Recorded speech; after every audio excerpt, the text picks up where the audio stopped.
আসসালামু আলাইকুম, hello' everyone. SM Islamic ব্লগত আপোনালোকক স্বাগতম জনাইছোঁ। মই মৌলানা মোহাম্মদ শ্বৰিফুল ইছলাম। দাৱাতে তবলিগৰ সম্পৰ্কত গোটেই দেশতে বৰ্তমান বিশেষ এটা চৰ্চা চলি আছে। সাদিয়ানী আৰু উলামায়ে শুৰা। আচলতে এই সম্পৰ্কত ৰূপহী নগাঁও ডিষ্ট্ৰিক্টৰ ৰূপহী থানা ৰোড মাৰ্কেজত অসমৰ চুকে কোণে থকা বিভিন্ন এলেকাৰ বিভিন্ন ডিষ্ট্ৰিক্টৰ ওলামাসকল উপস্থিত হৈছিলে আৰু তাত যোনটো ফটোৱা জাৰি কৰা হৈছিলে সেইটো যিসকল ইয়াত উপস্থিত আছিলে তেওঁলোকে নিশ্চয় সত্য বুলি প্ৰমাণ হৈছে। যিখিনি কথা চাবে কোৰাণ আৰু হাদিছৰ অপব্যাখ্যা কৰি আছে, গতিকে সেইটো সম্পৰ্কত আপোনাৰ মতামত নিশ্চয় জনাবলৈ নাপাহৰিব।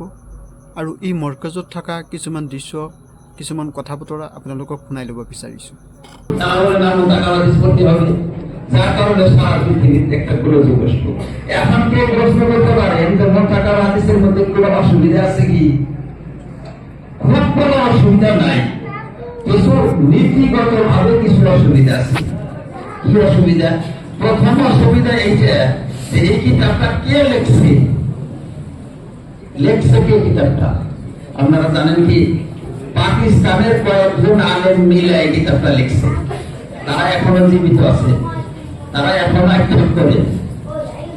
পাকিস্তানের কয়েকজন আলেম মিলে এই কিতাবটা লিখছেন, কিন্তু এটা তো দিনের খিদমতের জন্য তারা এটা পেশ করছিলেন যে এটা আমরা লিখছি, পেশ করছেন। সাত করছে কি নিজের নামে ছাপাইয়া দিছে, অন্যজনের কিতাব নিজের নামে ছাপাইছে।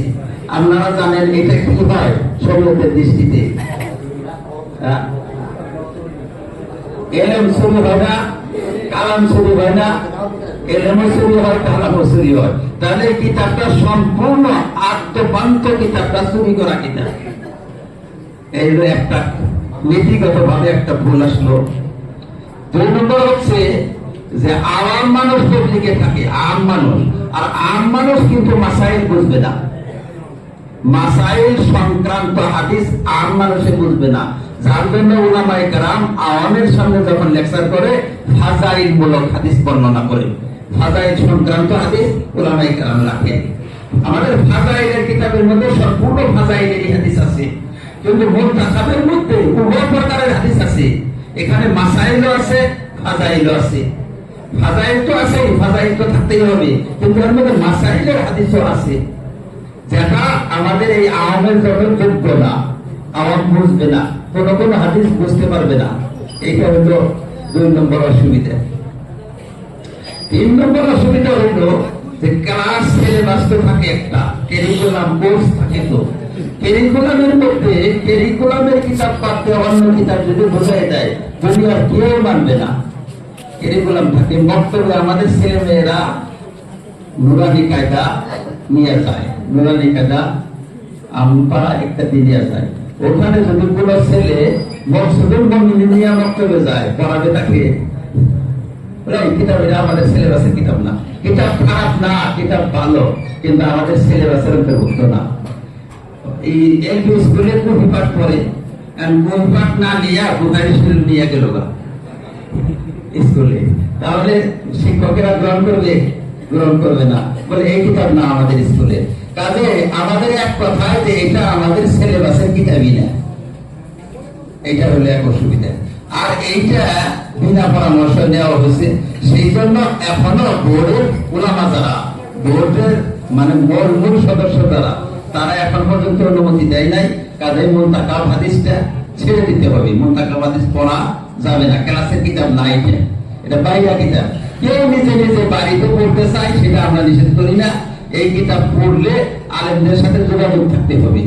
যেমন একটা 6 পৃষ্ঠা জোড়া একটা সিরিজ এবং ঢাকা দিয়েছে। আপনি ভুল করেছিলেন সংশোধন করার এবং তার উত্তর দিয়েছে যে মই যেখানে কথা কম শেখুল ইসলাম নামাজ পড়ার কথা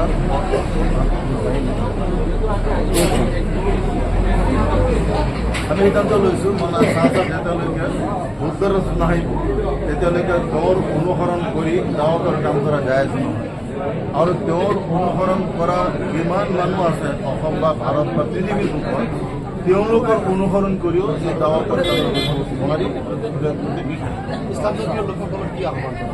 গোটেই পৃথিৱীৰ ইছলাম ধৰ্মী লোকসকলক আহ্বান জনাম যে মৌলানা চাহচাহ সংশোধন নোহোৱালৈকে তৌবান নকৰালৈকে আৰু গুৰুত্ব নহালৈকে তেওঁৰ লগত পাব্লিক বা যিকোনো ধৰ্মৰ কাম কৰাটো নিষিদ্ধ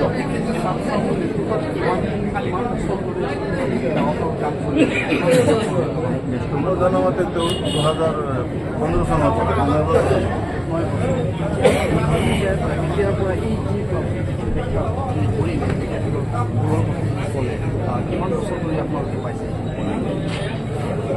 তেওঁ বুজাইছে দাউলুম দেওবন্দে বহুত বুজাইছে বুজোৱাৰ পিছত 2016 চনতেই তেওঁৰ ওপৰত ফতোৱা আৰোপ কৰিছে তেওঁ ভুল ৰাস্তাত চলি আছে 2016 চনতেই যেতিয়া আমি অসমৰ মানুহ আমি গম পাইছোঁ 2022 চনত অসমত এই ফেতনাটো আহিছে 22 চনত তাৰপিছত আমাৰ চকু খুলিছে তাৰপিছত আমি নিজে বুজিছোঁ আৰু গোটেই কুটুম্বটো বুজাই আছোঁ যে তেওঁ শুদ্ধ নোহোৱালৈকে তেওঁ লগত কাম কৰিব এইটো আহ্বান জনাইছোঁ